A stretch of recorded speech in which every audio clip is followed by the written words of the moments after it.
A very good afternoon and welcome to the NOSWEAT Twizza Super Schools edition. We've got an amazing lineup coming up this afternoon, and I've got such amazing guests. Let me start off with the beautiful lady to my left. We've got Coach Lelanie van Wyk. She is the World School Menlo Park top coach at the moment. She is the lady that is in front. Not always that we get to see a top female coach taking the schools by the storm. Lelanie, how are you doing? Thank you, Tim. It's nice to be here. Thank you for the opportunity. Always a pleasure. And with me, we've got a superstar athlete. Recently came back from the World Under-20 Championships all the way in Kenya. He's throwing big. He's breaking records. He goes by the name of Aiden Schmidt. How are you doing, Aiden? Good, thanks. And you, Themba? Super.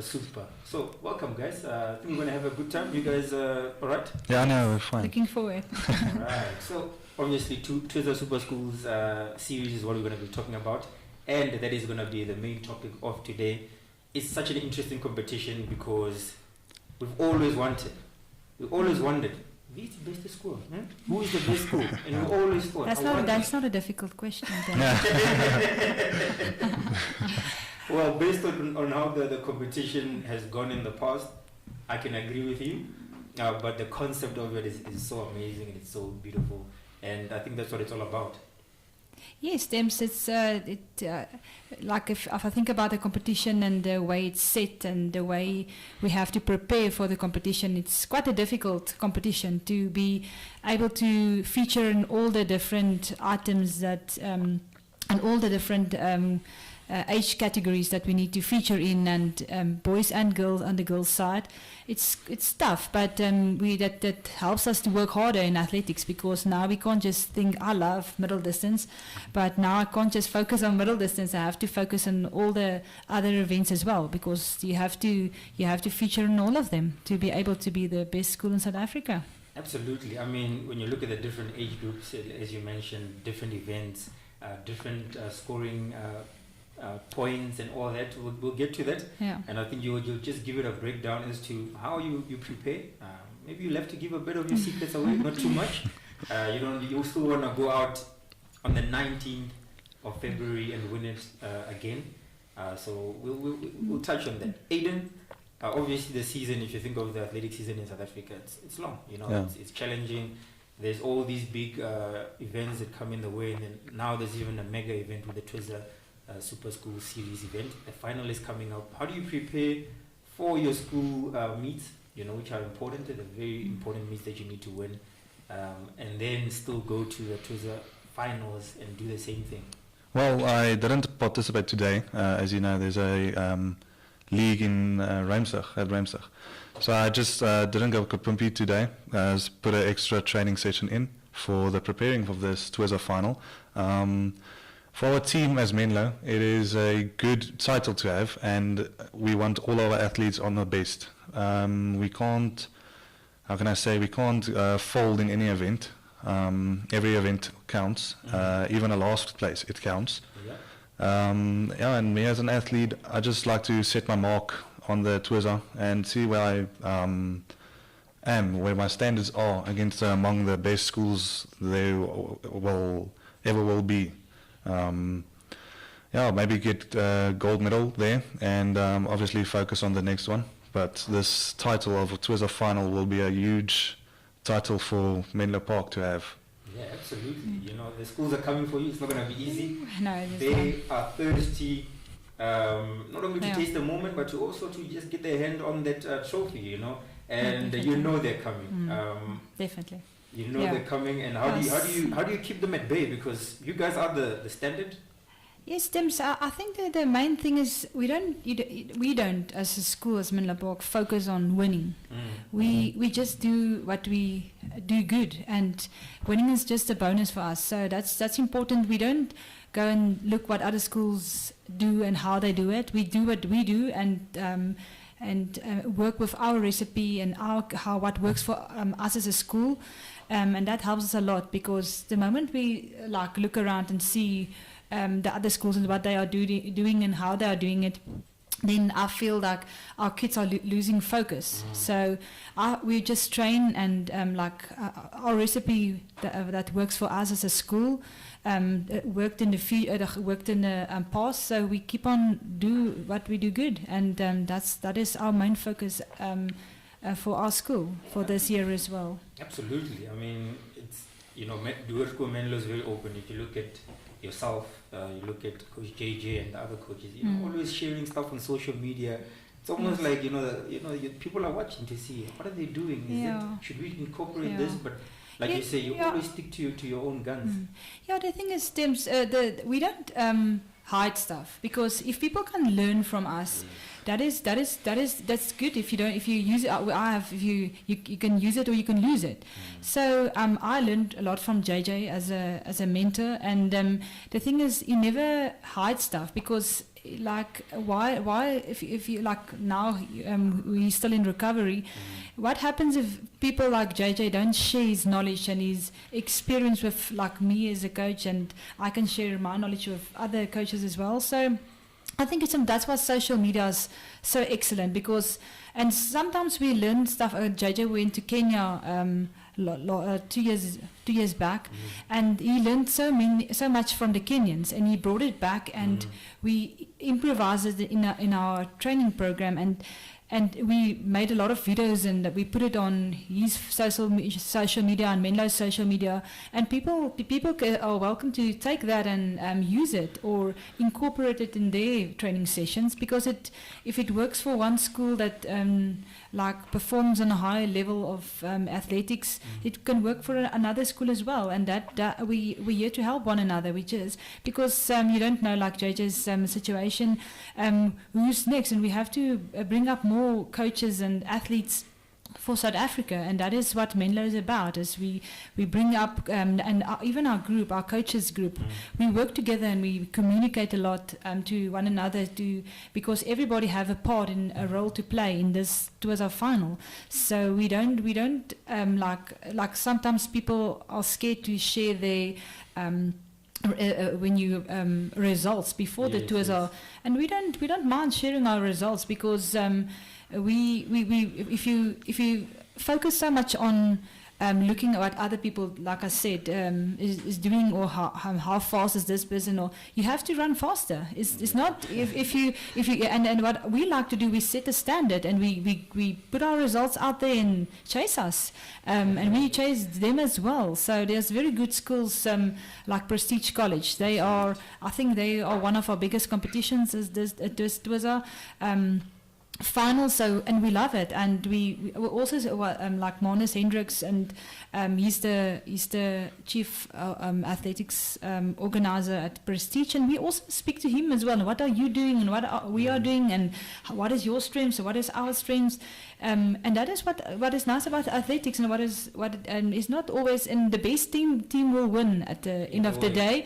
So I think we must stop the thinking of protecting information and knowledge and share it, because you never know how you can help a coach, or how you can help a future athlete just need those information or those guidance that you can actually give to those athletes or coaches. Absolutely. I like that concept of being open. I mean, you look at the shot put competition, Aiden, in the schools at the moment. It's tough. Yeah, it's you real guys tough. are week in, week out, putting each other to the test. And a lot of these guys some of them are your friends, and some of them you speak to on a regular basis, and that's how school competition must be. I'm always you're so much more proud running against the best, throwing against the best, jumping against the best, and proving that you are the best. So let's get to know Aiden Schmidt. So obviously shot put is your main event. You do the discus as well. Yes. Where did you discover this shot put? At school level, you're still in school now. I mean, it's a technical event, very, very highly technical event. How did you discover this event, and how did you work yourself to a place where you can go to World Under-20 Championship? Well, I never actually thought I would be an athlete competing in shot put as well. I always knew, I had potential, but not the potential to be the best of the best. And I think COVID changed my mindset about that, because obviously COVID, all the other sports are gone, and it's just athletics over to put all your effort in. Yeah. It's either athletics or do nothing. And since COVID started, I was always on the glide, as you know. I was on the glide in 2019 in Terroir. And Tanianita Kachianita, she helped me a lot. And when she put me on the rotational shot, we just, in the first 2 weeks, we've seen results that athletes will train like years for. And since that rotational shot, it put me on big rankings. I mean, even the world rankings last year with the 21. That was a big mindset, like barrier break. That was a really good shot for me. And this year with that 6 kg, there's a lot of guys chasing me and Kian, and there's athletes like Nantes. All of those they are coming up there, so they not holding back. And in the discus as well, there's a lot of people that throws 55 meters above already with the 175. Like Marku, Dani, it's good. And the girls' side, Salonika, Zonika, Savannah, all those guys, Alicia, Kano, she makes everybody wonder what is working for them. Yeah. I mean, 2,000 points in total, that's a big mark. But it just shows you that there's just not one athlete that performs. It's a lot of people chasing each other. And so by my technique and my plan, it's going quite well. I don't think it would go this well this early this year. But I'm not near where I want to peak, and I'm not near my peak performance now with my technique or anything. Yeah. So I think there's still a lot of left in the tank. That's going to wait for like the Twizza, where it matters. This week, Wednesday, where it matters for the world rankings as well.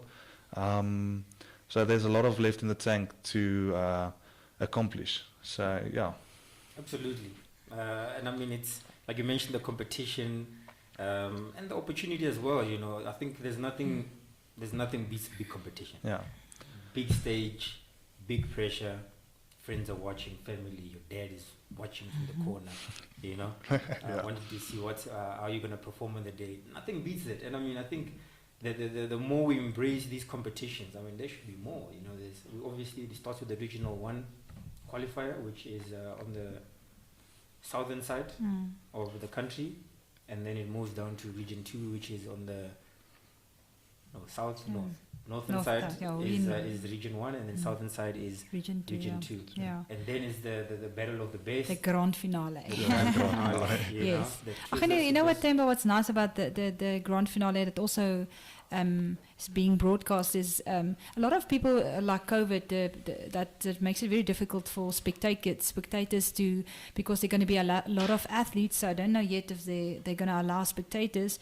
Depends on what the president will say in the next few weeks. But now with broadcasting, everybody can watch and everybody can support, and so that's what makes it very nice. And we're looking forward that a whole school is going to watch us and going to support us in this grand finale. So yeah, we're looking forward to see what is left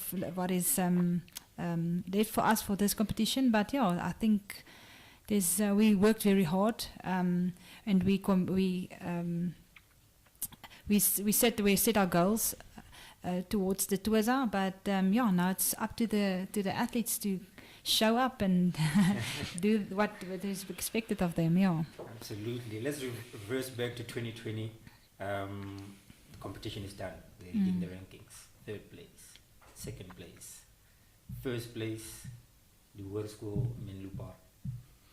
Getting the trophy, that moment, do you remember it, or is it something that you need to refresh your mind by winning again this year, or can you still taste it? I still have a post, Themba, like that's what social media comes in again. I shared it on my social media, and just I think last week it came up like as one of my memories, and it was like, wow, can we please have that moment over again? Yeah, and it's like fireworks. And can you still remember? Yeah, that was a big moment. That was a big moment, and we didn't expect to win.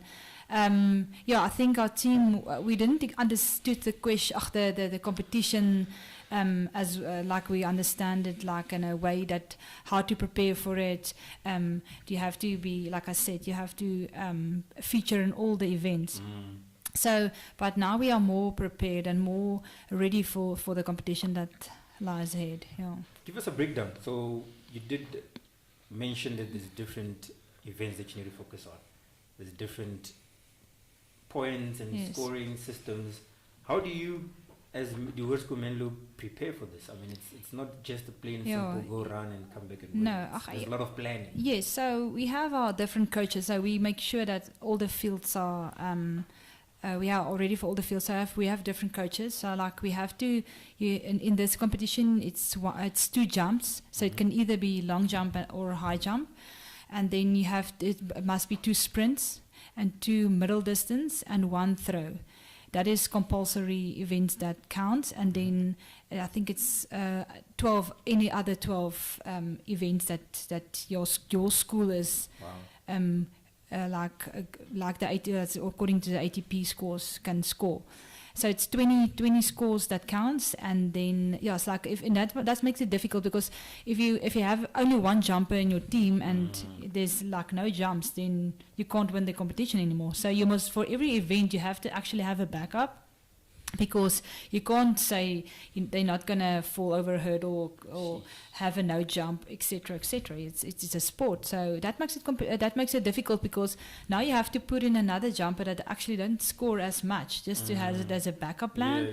So that's I think the whole the preparing and the choosing of the team is very difficult to start with, because it's not necessarily like you just take your best 15 girls and 15 boys and put it in the team. It doesn't work like that. Like I said, you're only in your our under 16 team. We are sitting with Savannah in Salonika and Alicia. That is 1, 2, and 3 on South Africa, and you can only put in 2 of them in the discus and 2 of them in the shot put. So now we have to make different adjustments, because now you can't leave out one of them, because all 3 will score. So we just that is difficult. So what now? Who's going to do what? And what are you going to do with the rest of the team then, to make sure that all the events are taken care of to score? Yeah. Absolutely. I mean, as you said, it's a lot of elements to balance and to make sure things go perfectly. Aiden, let's talk about the atmosphere in the team. Being part of the final team to go to the Twizza Super Schools finale, the final. How is the atmosphere amongst the guys, and how do you guys prepare for this? Well, we as the athletes, it's obviously an individual sport. You have to compete in your different fields. But Menlo, it makes you feel like part of a team, as if you're going to go into war with each other. And obviously we have like the interwar, the pasta aunt and everything. We're going to try to organize something for the team before the Twizza Super Schools. Obviously just to get that team build and get ready for the big night, as much we'll say the final. And a lot of athletes don't even go for the interwars team. They go for the Twizza team, because they know that is like a junior SA. I mean, that is a competition to be part of, and it's like 2020 when we got that trophy. I don't think I remember any other moment. I mean, we won the interwar, and I remember the Twizza in front of that. I mean, that's a big moment to have, and hopefully we can pull it through this year. I think we have a big chance of doing it, because we have a lot of strong athletes in different fields, like the jumps. I know we have, what's its name? Lesken, yeah. The youngster can jump. Over 2 meters. Over 2 meters, that youngster can jump. And Salonika, Savannah, and Alicia, I mean, 2 of them can do shot put, discus, and javelin. So I think we have a good team on that category. We have me, we have Ruan Oosthuizen, we have Neil Hartman. Is he going to compete in the Twizza Super Schools? Neil van Westhuizen. Van Westhuizen, yes, excuse. Hartman, definitely will. Niels, yeah. And Ruan with the 46 this last night, a few nights back. That was the event to watch. And obviously we're looking forward for this for this event. As I can see with the points, all of us running athletes or shot put and discus athletes, we all score above 880 points. Wow. And I think that is a big mark to set for a Menlo Park team.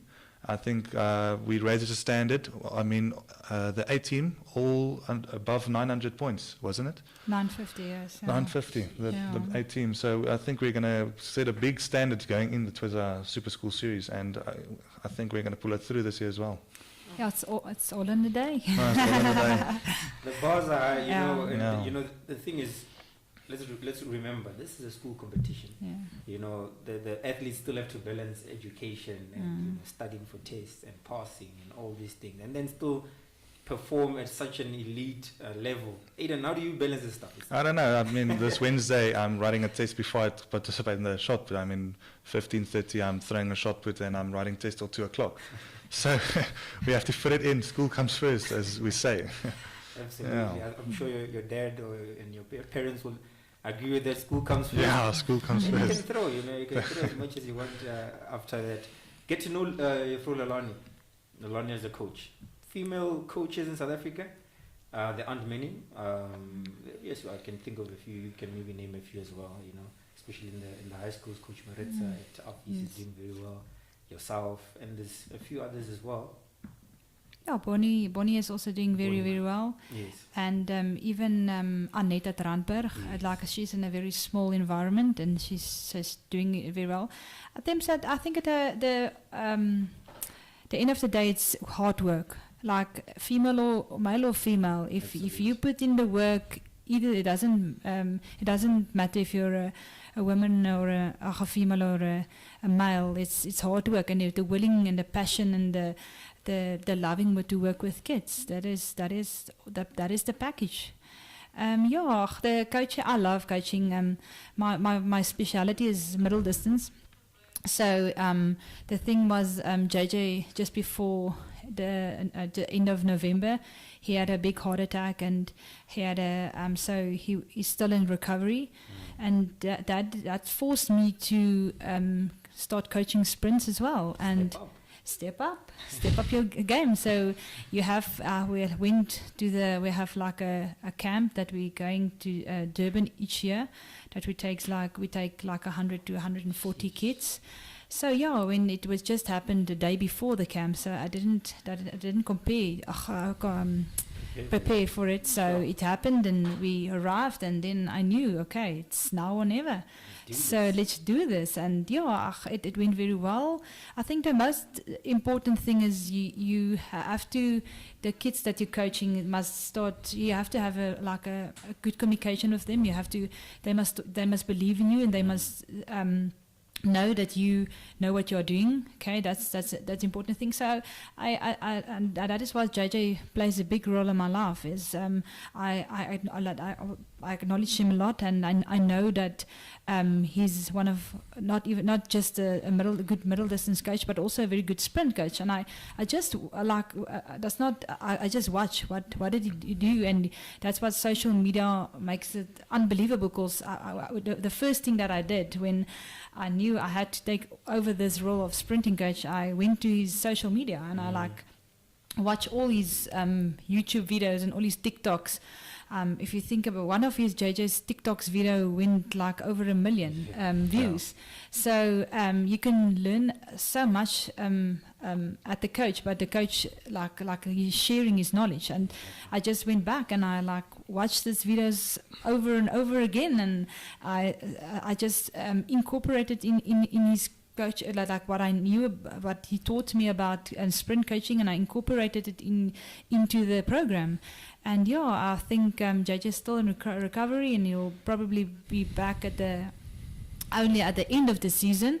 Hopefully we can see him at the Twizza finale to come and watch. But what other than a great mentor I had, and I hope somebody can learn from me as well, like I learned from him. So yes, now I'm coaching sprints and middle distances. You do a good job. Thank you so much. Let's put it out there. athletes are running faster. I don't know if it's something Yes. you're doing Yeah, you must. better, or is it, I don't know, Yes. you're trying to take on your mentor. It Yes, seems like it. like he set the ball for me, now I'm setting the ball for him. So you have to come back and set the bar higher, because now the Ruan's 46 6'8". is 6'8" is now it's in my shoes. So JJ has big shoes to fill when he comes back. Absolutely. We love the competition amongst coaches as well. We must, I think that we need to encourage that more, because this sport of competitiveness is not. You don't want your competitors to be weaker or to be easier. You don't want to get them. They must have you on the edge. Doing more research, which is what I see you continually doing, learning, going back to YouTube. To win at the highest level, it doesn't come by just doing the basics or the same thing over and over. Sometimes you forget stuff. That is years, because you try every year. You have new types of athletes. You have to adapt. Especially in the school system, some years you get a lot of speedsters, and then you have to adjust your program, and then you get more middle long distance athletes, and then they also have to run 800, because in school level inter high, they need to run 8,500 and 3,000. So you cannot specialize too early with school types of athletes. So that's make a multi-training program so difficult to coach, because now you have to train a Neil van der Merwe to run a 800, 1,500, 3,000 on a very high level. So, and that is what makes JJ's program so unique, is our athletes can run from 800 to middle distances, 800 to 1,000, 3,000, most of them, and yes. So that is what makes that makes it more doors open for them, just to specialize early in your high school career. So that is what we believe. We develop them to choose on a senior level, not in a high school level. Yeah, it's not easy. It's a challenge. Aiden, 2021. At the competition, you were selected. It was a 4-way tie for best male field athlete, and I mean that's good to achieve and to get those personal titles whilst the school is also doing well. How do you deal with? Obviously, there's a lot of expectations as to what you can achieve. Breaking records, and the competition is just rife. Like you said, people are always gunning for. How do you stay calm, focused, and still plan for bigger and set higher marks and standards? Well, I think a lot of athletes try to stay focused. Obviously, when your biggest competitor is in the same stadium as you, in the same heat as you, as like the running and stuff, you focus on yourself. You focus on what you're doing on that day, what you feel, or how you feel on that day. If you don't perform that day, it's great stuff. It's a bad day, but not bad life. You get it where it matters. But how I stay focused is I just focus on myself, focus on my technique, feel the rhythm before I go, adjust where it needs to be adjusted. I mean, this past week was a big standpoint for me, set standard. I mean, the few throws, from my first throw to my fifth throw, I was on a 17 meters, and the last one I got a 19. So you have to adjust in the competition as well. You just have to focus on yourself. You can't focus on your biggest competitor and let him win. You can't. Okay, he's here. He's gonna win. So you have to just stay focused and focus on yourself. That's all. Pre-competition rituals. Do you pack your special underwear there? Your t-shirt, little juice, certain videos you watch? How do you prepare for that? Well, obviously, I don't know. It's different from athlete to athlete, and I sleep before my competition. I take a 30-minute nap while I'm listening music, and then I wake up. I go do my drills, go do my special drills. I mean, there's a lot of drills that help you for the competition, obviously. And then I feel out the circle with my standing, my half turn, and then I take one full turn, and then from there I just push the boundaries. Okay. I like it. So no underwear. I hope so. For Lelanie, your favorite Twizza drink flavor? Definitely cream soda. Yeah, I'm a cream soda girl. Yes. Aiden? That would be the same, cream soda. The soda. Okay, I like it. And if we were to look at the competition in its entirety, right? This is the third year, and the competition keeps growing, and I think that's, everybody at the moment now is just waiting to get out there to see full stadiums again.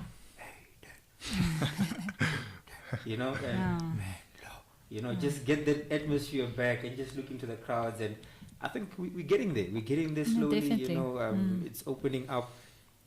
What role does that play for the school? I mean, when you look at the GS at these competitions, it's always amazing. But how has it been different competing? Last year you could have competed in a stadium where it was a bit more empty. Yeah. This year is going to be different. 2020 was packed. Yes. How do you prepare the athletes for this type of environment? You see, Tim's, the thing is, the kids love cheering on, and because it also helps leadership, because now, like we spoke about the Canoe's sisters, and like Lesedi is on our student council now because of her performances on the field, because everybody is watching Lesedi Canoe, and that helps about, like I said, like leadership and knowing, because Lesedi is quite a introvert. She doesn't speak a lot, but she uses sports to advertise her as a person and her as a leader. So we are very fortunate to have athletics to be able to, when the spectators are back, to see them on the show and to rise the bars. And I want to be like Lesedi, or I want to be like Aiden, and like young athletes look up to them. And so if you don't have a crowd cheering on and supporting, there's that, like, role models get lost. Yeah. So I think when spectators can start watching again, it will make a big difference in kids' lives. Yeah, Aiden, do you like the spotlight? Yeah, I like the cheering. I think any athlete likes the cheering, and it gives you adrenaline. That adrenaline going through your own school screaming for you. So yeah, everybody likes that adrenaline being cheered for. It's amazing. Yeah. I mean, nothing beats a packed field. And, there's more of those memories that are coming up soon. To come to the date of the event, before we got a short while before we wrap it up. Event of the date is on the 19th. On the 9th, Saturday, 19 Feb. It's in the calendar, I know you've marked it, the 19th of Feb on a Saturday, and it's just 2 weeks to go. Preparation-wise, how is it? Is everybody, are all the athletes healthy? How do you keep everybody, fresh? In a bubble. Yeah, Tim's, we, like Aiden said, we participated in the top 15 event, but that's almost a lot of, you also have to have kids in different age groups in the top 15. So that was a big test for us to see how our team, as part of our team, let me say like that. We didn't choose our team yet. How a part of the team was going to react. Yes, and then on Wednesday we have the Tux top 10. Okay, but the difference about the Tux top 10, it's not age group. You don't have to have all the age groups. You can send in 10 of any of your athletes. The only rule is it must be 6 boys and 6 girls, and also you cannot have more than 2 of the same events kids that are participating. Yeah, so it's difficult to actually say, like COVID plays a big part, okay? So you cannot have, we have to, but our athletes are very responsible with the COVID regulations, because they know there's a big event coming up. So we enforce them, and they, we lucky so they make sure they follow the COVID rules. So they're looking after themselves. Yeah. That is a big thing that we enforce, that we ask them to look out for themselves, and as well for the teammates. Yeah, and then preparing for that is we have now the top 10, and then after that we have the UJ. The UJ is also a big set mark when you have a bigger team, and then we're gonna announce the team. Then we have to be ready for Twizza final 90 Feb. Sure. You guys need to invite me that pasta on. Yes. I'll bring my ketchup, tomato sauce. Yeah. Aiden, 2 weeks to go. It's a big one. You know people are going to be watching. Your competitors are going to be waiting for you there. How do you take the same process towards this big final? Well, like you can obviously adjust your technique on the day, but for that day you have to be ready before you show up. And I train with Henku Lamberts. I don't know if you know him from office. Yeah, so amazing training partner. We pushed each other to the boundaries at training, obviously to get that feeling of the competition. And we have two amazing coaches now, the joint forces, Coach Constant and Janita. So two amazing coaches helping us, and our technique is starting to get to its peak. Not yet, not there yet, but it's starting to get there. And obviously the UJ, the top 50, top 10 from Tux this Wednesday. It's a great standpoint, and to see, obviously this past one, to see where you are amongst the others. But it's big preparation for Twizza, and I don't want to speak out about my preparation. So just know we're coming and we're going to take that title now. All right. So, ladies and gentlemen, with that, we're going to wrap it up.